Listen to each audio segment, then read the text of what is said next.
Good afternoon, students. So, welcome back to our online session of Digital Signal Processing and Application class. This is our 28th class of Digital Signal Processing and Application. In today's session, we are going to continue the same concept related to the finite impulse response and the digital signal processor. So, in that, we are going to see what are the application of it, how the digital signal processor is going to work, all the parameters we are going to see, and how it is going to work. That also we are going to cover. Let us proceed with the same concepts, how it is going to work, and what are the things it's going to depends. That is also we are going to cover. So basically, what is a digital signal processor, students? So that is also we are going to cover. That is a part of Unit 5. That is a theory part we do have, and we are going to learn on that as well. Clear? So as we know that digital signal processor can be used for finite impulse response and infinite impulse response. It's going to work on it based on that particular part. We are going to cover its functionality, its analysis part, as well as the working of it. Clear? So these are the things we are going to cover it. And after knowing these all parameters, we are going to proceed with the next concepts. Clear? Let us move ahead with the syllabus of it, how it is going to work and what are the things it's going to depend. Let us see that. So let us move ahead with the unit which we have left in the previous one. In the last class, we have talked about the examples of simple digital filters, right? What is a simple digital filters? This is all about, students. It's a unit gain filters. How can you say it's a unit gain? When there is no feedback is there. That means output y of n should be is equals to input x of n. If you are getting these kind of situation, when output and inputs are both are equal, this is called as unit gain filter. That means each output of the filters are equal with the input of the filter. So this is the situation if you are getting, then we can say that kind of filter is said to be the unit gain filter. Next thing regarding the simple gain filters. So in that simple gain filters, what I can write for that? Y of n is equals to k into x of n. There should be a gain, right? How can you get the gain? By using this k. The same thing if you use an amplifier or attenuator, if you try to modify that by the factor k, that is called a simple gain filter. Next is what is pure delay filter is all about. It depends on the previous input as well. That means the output value of t is equals to n of h. Is simply the input at a point at a time t is equals to n minus 1 of h. That is the signal is delayed by the time h. If the such signal is getting delayed by this particular time, then we can say it is having the time delay of h.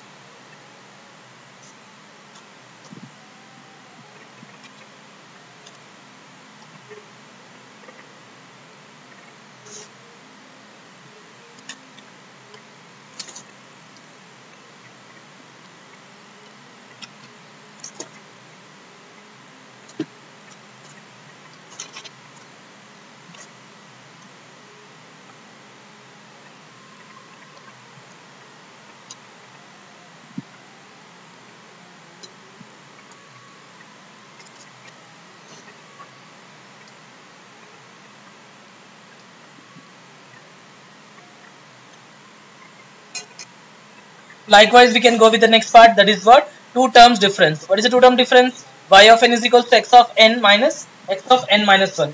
If you had such situation where y of n, whatever the output is there, that depends upon the present input as well as the past input. X of n is a present input, x of n minus 1 is a past input. If you take a difference of that, then this is called as two term difference filter. The output value t is equals to nh is equals to the difference between the current inputs as well as the previous input x of n minus 1. If you are getting the such kind of filters, then it is said to be two term difference. Next thing is about two terms average. How do we find average? We know that first term plus previous term divided by 2. If you get this kind of thing, we can say that this is a two term average filter. Similarly, three terms average filter. How do we get three terms average filters? By taking y of n is equals to x of n plus x of n minus 1 plus x of n minus 2. If you had three terms, if I want to find the average of all the three terms, I can substitute the value and I can able to find out the three terms average. Then the three term average filters also can be designed by taking the examples with the average being taken of the current as well as the two previous inputs of two things and the present also. If you take the combination of it, we can able to find out that. Clear? So next thing, central difference filter. So what is the central difference means? This is simply is this effect to the example 4. If I'll take an example 4, the output is equals to the half the change in the input signal over the previous two sample intervals. If you're getting this kind of thing, then this is called to be the central difference filter. So here we have taken the order of the digital filters and we just want to see the examples. So see here, what is the order of the filter? That depends upon the previous sections as well as the past sections. If you see any kind of filter, that depends upon what? That depends upon the number of previous inputs that store in the process memory and used to calculate the current output. This is illustrated by the filter example as shown in the previous section. So here we had y of n is equals to x of n. This is zero order filter. Since the current output y of n depends only on the current input x of n and not only on any previous inputs. Whatever the current output is there only depends upon the current inputs only. There is no other inputs is there, so that they can able to just check the outputs. That's the reason this kind of filter is said to be the what? It's said to be the current input signals. So here they gave y of n is equals to x of n. See, this is only the first example I'm talking about. Here y of n depends upon only x of n. That is the one situation. This is called as zero order filter, since the current output depends only on the current inputs. Second example, this is for which kind of filter we are talking about? Second examples. That is simple gain. Y of n is equals to k of x of n. So here same, this is the order of the filter, which is again 0, and since there is no previous output is there to give the current outputs, that is the example of second part of it which we have learned, the simple gain filter.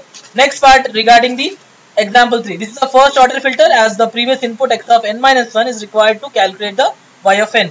How can you understand it's the previous input or not? Here if I take x of n plus 1, that is the future input. If it's x of n, that is a present input. If I do have x of n minus 1, that is called it as previous input. So I am using three kind of inputs. One is for the present, another is for the future, another is for the past. But till now whatever we discussed, we talk about the present and previous only. There is no future inputs we have discussed till now. Clear? So y of n that depends upon x of n minus 1. The output of the filter depends upon the past input. Then that kind of filter is said to be third type of it. What is the third type we have learned, students? The third type is about what? This is about pure delayless filter. Delay means the previous value it's taking, not the future value. So here y of n is equals to x of n minus 1, right? Similarly, what is the fourth example? Y of n is equals to x of n minus x of n minus 1. Difference only, right? So present input difference minus past input difference. If you take the difference of both the filters, then we can able to find out the y of n. So this is again a first order filter, since one previous input value is required to give the current output. That depends upon the valued functions, and we can able to find out the answer for it. Since next example we want to find the average. How do we able to find the average? Y of n is equals to x of n plus x of n minus 1 by 2. If I am taking the present input as well as the past input, if I want to find the average of present and past input, if I want to take the average of both the things, they can able to find out by using y of n. Clear? So this is the example of average.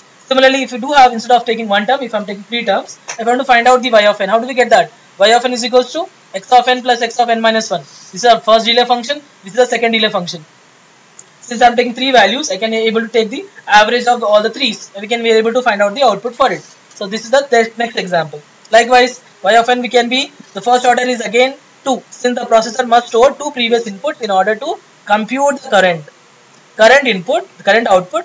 This is unaffected by the absence of x split x of n minus 1. No need of taking the x of n minus 1. It's not necessary that it will be going to store the processor in that particular location. It can store in any location. If the location is x of n minus 2, and if input is x of n minus 1, x of n minus 1 is neglected. This is also the example of difference of these two past one. Clear? Then we'll proceed with the DSP processor as well. Good afternoon, students. So in the same thing, we are going to continue with the function h of s. Here what exactly we are looking for it? Omega c power 5, because how many number of poles we found, students? 6, right? And order is 6. That's what. Here critical frequency power 6 into s minus 1 and s minus 1 conjugate. This one, right? What is the value? We got the pole P0 minus 0.182 plus j of 0.679. This is the s1. This is s conjugate. S1 conjugate. Similarly, s minus 2 into s minus 2 conjugate, s minus 3 into s minus 3 conjugate, so on. We can write it down the value. What is the critical frequency we got for this? Critical frequency is what? It is nothing but the, what is the value for it? I do have 0.7032. That's what we substituted in the given formula. 0.7032 whole power 6 by s minus s1. So this is why s1, right? So this is one s1 conjugate.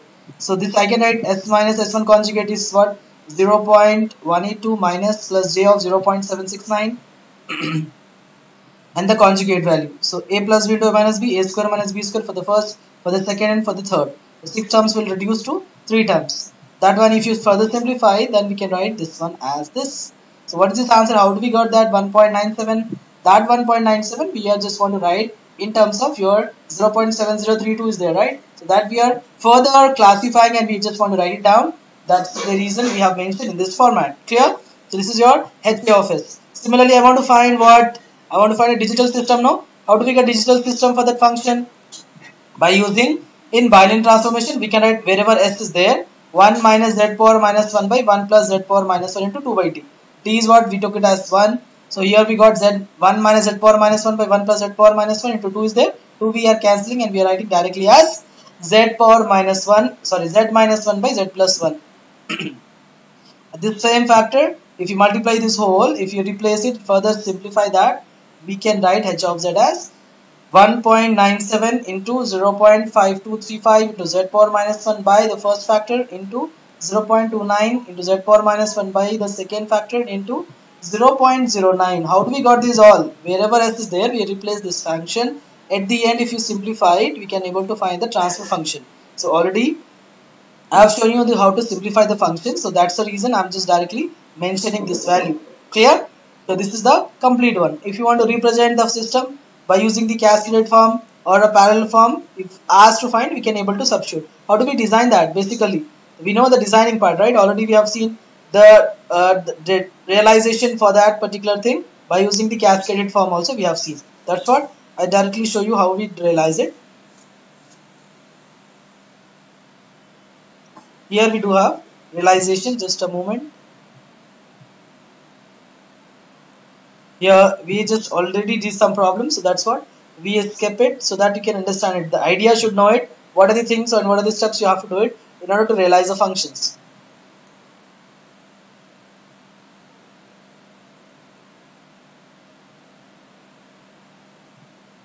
Yeah, this is the structures. You already have seen the structures, right? How do we obtain the complete answer? So by using this parallel structures, no? So this structures is what? Whatever the value first we will have, we'll write on that one. And the second also we will write. If it is a parallel direct form 2, we can do with this. Direct form 1 is this upper one. So we did some problem related to that. That's the reason we are directly mentioning the answer, and that will be practice for you to do it so that you can get the concept of it. So till now we have covered Butterworth and Chebyshev for low pass, high pass, band pass filter as well. That means that Butterworth approximation technique as well as Chebyshev technique by using bilinear transformation and impulse invariance techniques both has been obtained. Clear? So this is the way we can able to write the answer for it. Next thing we have to see the next concept related to the same methods. So if you want to practice, you can practice this problem. Given for a low pass Butterworth filter, AP is minus 1 dB, decibel it is. So what we will write 10 power minus 1 by 20. That will be in terms of radians per second, right? We have to do that. AP and AS both are in decibel. So this is what A power this minus 15 by 20.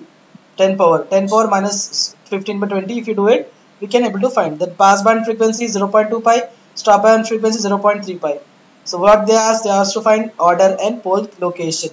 So order is 0.5 or 1 by 2 log of 1 minus AS square minus 1 by 1 by AP square minus 1 by log of omega S by omega P. If you do both the things, we can able to find the answer for that particular wave. Okay, then we can able to find its transfer functions. How do we take the frequency transformation? That is very, very important. So we already have shown you when we take low pass filter, S by omega P or omega S. Similarly for high pass also we have seen band pass and band stop. Similarly, we'll directly move ahead with the problem. How do we design the problems? That is important. So these are the problems you can practice for the second one. What you can use it. These are a second order band pass filter, Butterworth filter whose pass band is in hertz, right? You have to convert in radians per second so that we can do it. Similarly, we do have next part. It's also given and sampling also given. We have to design it. Similarly, next we are proceeding with FIR filter designing. Very, very important. That's the unit 4. Unit 4 part 2 is this. Okay. So feature of FIR filter. So basically, what is this? FIR is all about, students. It is a finite impulse response filters. So what is FIR filters? Is always it's a linear phase response filter. It specifies that the signal in the pass band will suffer no dispersion. Hence, when we want to use the user to wants no phase distortion, the FIR filters are preferable over IIR, because whenever we see any kind of linear response, we always try to move ahead with the FIR filters. Hence, when the user wants no phase distortion, the FIR filters are preferable over IIR filters. The phase distortion is always degrades the system performance. Whatever the system performance we do have, is going to change it. In various applications like speech processing, data transmission over long distance, FIR filters are more preferable due to their characteristics. So the characteristics is what? They are linear, they have finite magnitude, they are impulse, and they are realizable. Everything we have seen that one. So only the thing how to design, that is very important, that we are going to see. So what we have seen till now, we said that FIR filters, whatever the FIR filters is there, it's all are what? All are right actually. What we said that it's a reliable in various applications like speech processing. FIR filters are used. Data transmission over long distance, FIR filters are more preferable due to the characteristics as well. We can able to go ahead with FIR filters. FIR filters are most stable as compared to IIR. Why? Because there is no feedback nature. Here there is no feedback is there. That's the reason the FIR filters are more stable as compared to the IIR filters. Quantization noise can be made negligible in FIR filters due to their sharp cutoff FIR filters that can be easily designed. Okay, that is also one of the things. One thing, what is the disadvantage of FIR filters are, students? So they are highly ordered when compared to the magnitude and response of IIR. IIRs are not that much higher orders. Here we'll get less when compared to the IIR. IIR can take lower orders, like, and we solve a problem so many, we'll take in points only 1.2, so we take it as round off as greater than integer, that is 2, 6, like that we can obtain. But in FIR, the orders are very high when compared to the IIR. And the question they can ask you, why FIR filters are always stable? Reason for that, we have to prove it. This question. What is the question of our? Why FIR filters are stable? Reason is what? So basically, what is our formula for a differential equation of FIR filters? Difference equation. Y of n is equals to summation. See here finite, no? That's the reason we are not writing minus infinity to infinity. Here we are writing 0 to m minus 1 bk x of n minus k. That we took it. And what is coefficient of bk here, students? It's related to the unit sample response. NR h of n is equals to bn for what is the small value of n? It's lying between 0 to m minus 1. If it is this range, this answer is bn is equals to 0 otherwise. This is for unit samples response. Clear? Similarly, we can expand this equation as y of n. If you want to write output y of n, what are the values we can substitute? We can substitute 0. Put b is equals to 0, b0, x of, what is k value 0, x of n. Like that, b1, x of n minus 1, b2, x of n minus 2, so on. Last value, m minus n. So m minus n, put n, m is equals to there, we can substitute x of n minus m plus 1. So this is the expansion, no? If you want to find system of that one, how it is going to obtain the stability of that? So if the system produces bonded output for every bonded input, means BIBO, bonded input, bonded output. If you're getting this thing, then we can say the system is what? Stable, right? The system is stable only if and only if system produce bonded output, this one, for the every bonded inputs. If we are getting this kind of thing, then we can say the system is stable for the any system definition. So that's what, if I substitute the value like so on, if infinity, we don't have infinity to the m minus 1, obviously my output y of n depends upon h of n. So h of n, b0, b1, b2, b3, so on, they are stable. There's the reason we can say y of n is bonded of input, x of n is also bonded. This means FIR filter produce bonded output for every bonded input. Hence, FIR systems are always stable. Hence, proved. So what is the thing they asked to prove? Why FIR systems are stable? So what is the condition for its stability? There should be a bonded output and bonded input must be there. If we are getting this kind of thing, then we can say that is what? Stable. Next thing, difference equation for FIR filters of length m is given by this formula. We put the coefficient of bk by using unit samples response, and then we found expansion of it, then we can realize this function. Clear? Next property of it is what? Symmetric and anti-symmetric FIR filters. So symmetricity and anti-symmetricity of FIR filters that can be designed by using this response. H of n is equals to h of m minus 1 minus n. For that, if we are getting this one, this is what? Symmetric. Anti-symmetric means h of n is negative of that answer. Means it's a reverse of it, vice versa for it. Then it is anti-symmetric. Then how do we obtain FIR filter designing method, students? First is by using Fourier series method. Second is windowing methods. Most important thing we are dealing with this chapter. In this chapter we are completely understanding the windowing method only. Our main concepts of designing FIR filters by using window, starting from Hamming window, Hanning window, Kaiser window, Bartlett window, nothing but triangular window, Already in the introduction of the class, I have said you first lecture of our digital signal processing and application class. I have teach you about it, right? So those techniques we have to use it, and by using those techniques we can able to realize the function as well. So that's what we are just saying for that particular answer, as windowing techniques is most important and very helpful for us for designing as well. Clear? That's what FIR filters are more realizable. First thing what you have to understand, these are the method students. So DFT, discrete Fourier technique also we can use, inverse discrete technique also we can use, frequency sampling method nothing but IDFT or IFT. Next thing we have to understand in 2 marks, they'll ask you define Gibbs phenomena. What is a Gibbs phenomena? So see here first.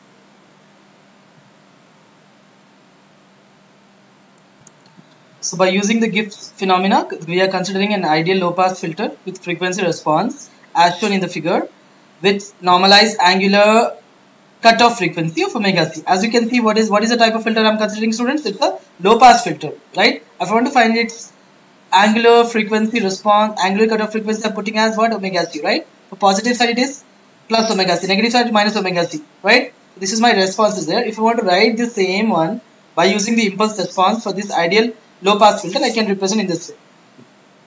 This is my major lobe. These are called side lobes. So in the major lobe, my information is there, no?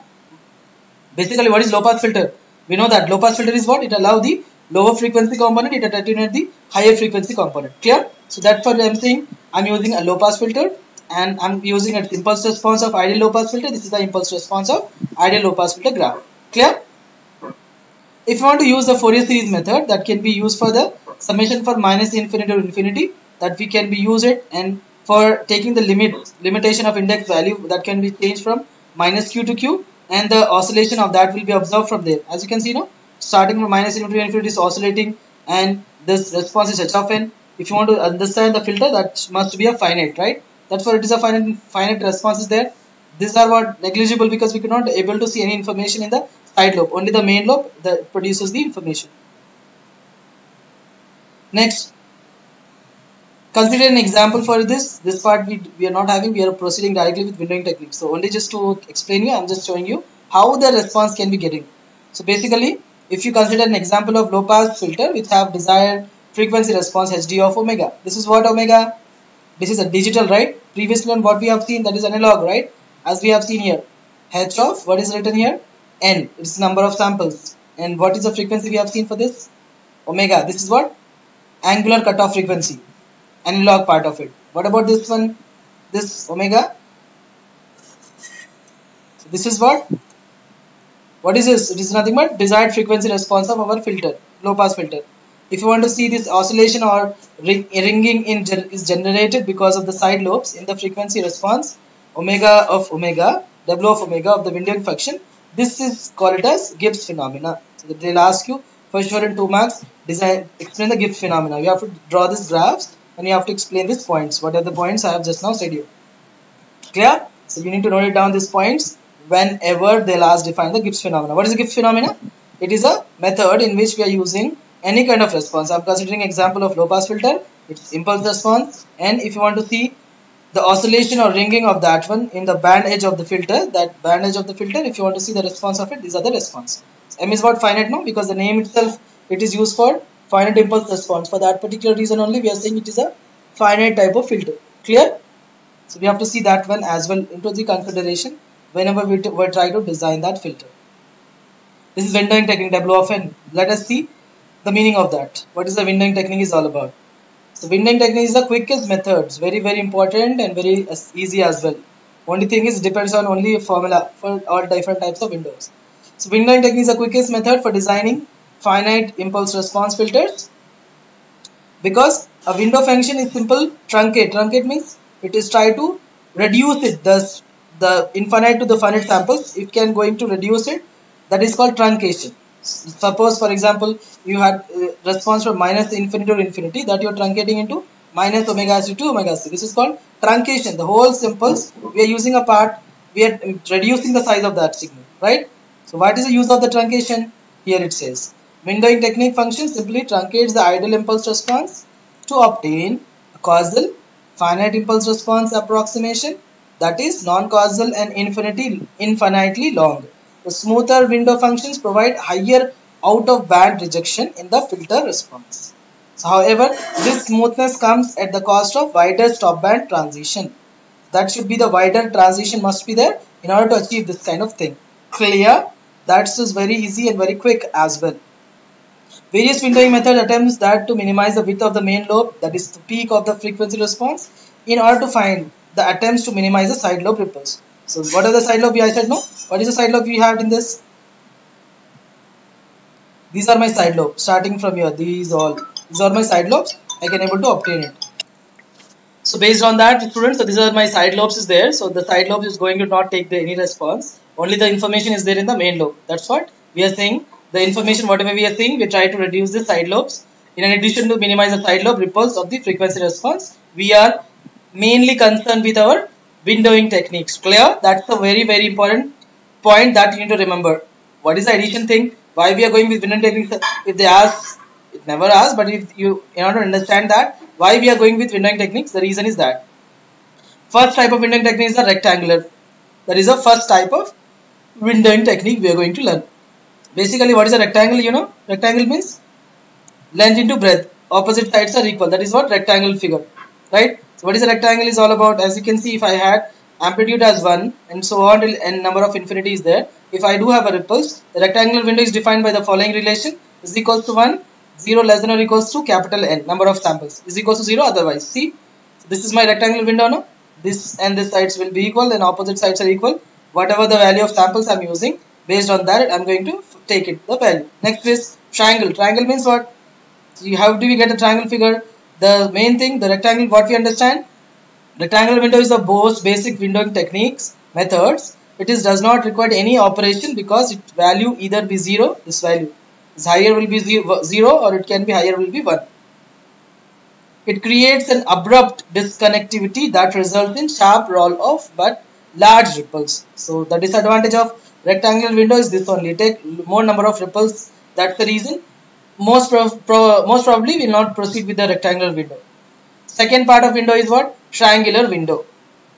The computational simplicity of window is this, that is, if you had any kind of windowing techniques like triangle means this is a triangle only now students. What is a triangle means? See, this is, and how many number of samples I'm using? 31. So middle will be 0 to 31 means 32. So middle will be at 30, 16. But here we'll take it as n minus 1, 15.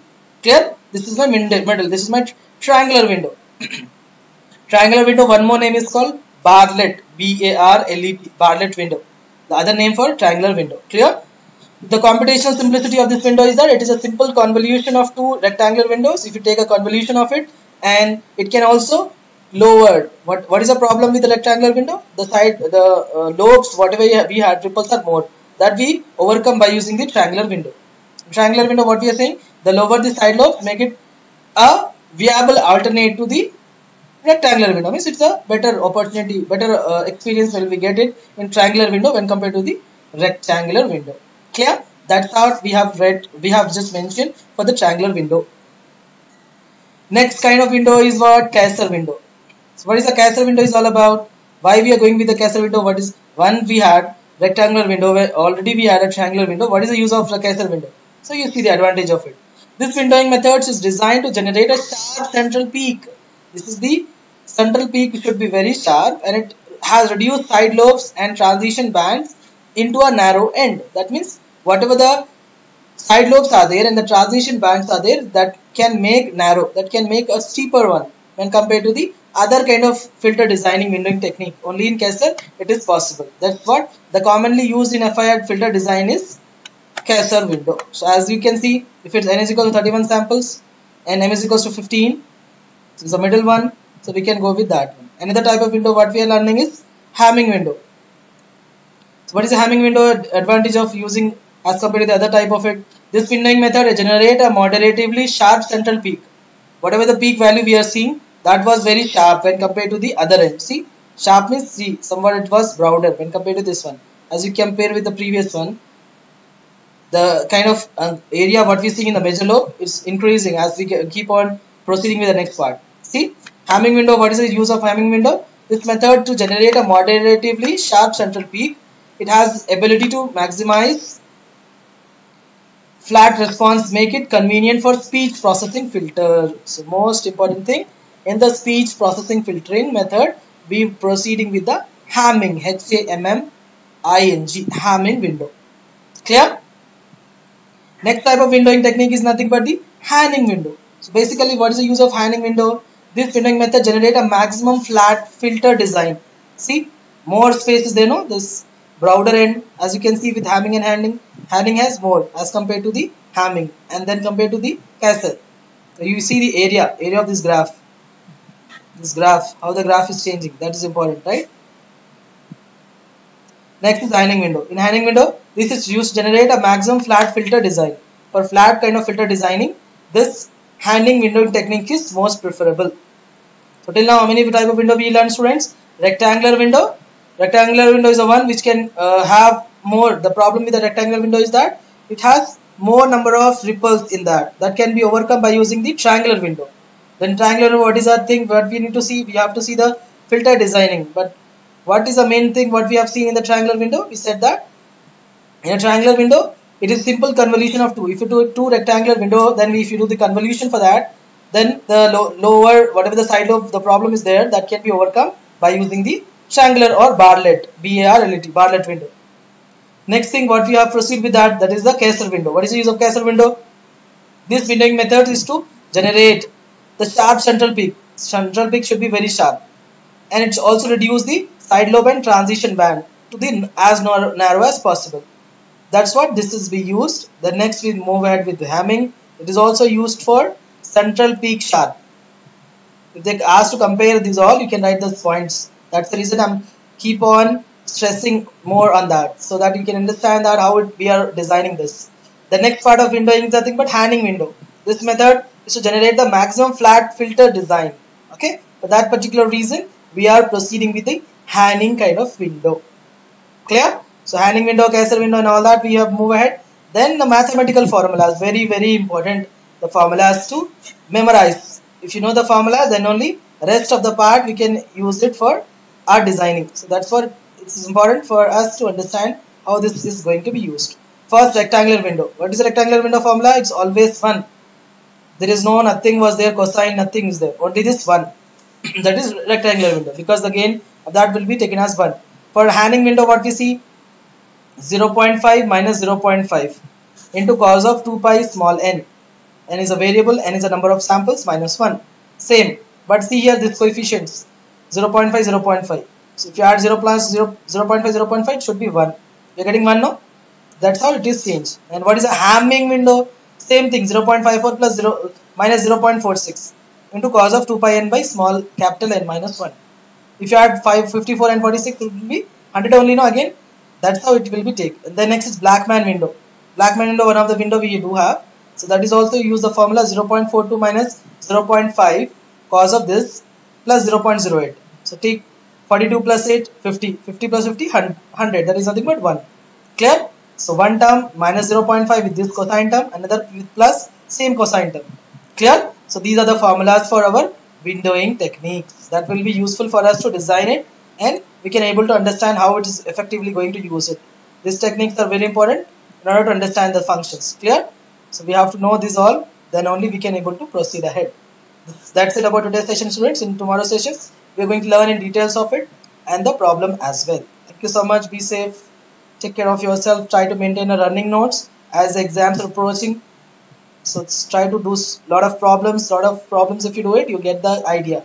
If you won't do it, if you try to skip it, then definitely you won't clear this subject. This digital signal processing and application is somewhat mathematical. It's completely based on your knowledge, based on your practice. If you practice more, you will get that much easier. That kind of problems you can able to catch it. That's the things I just want to tell you. Take care and just make a note of everything. Whatever you see, try to keep the notes always. Have a great day. Goodbye.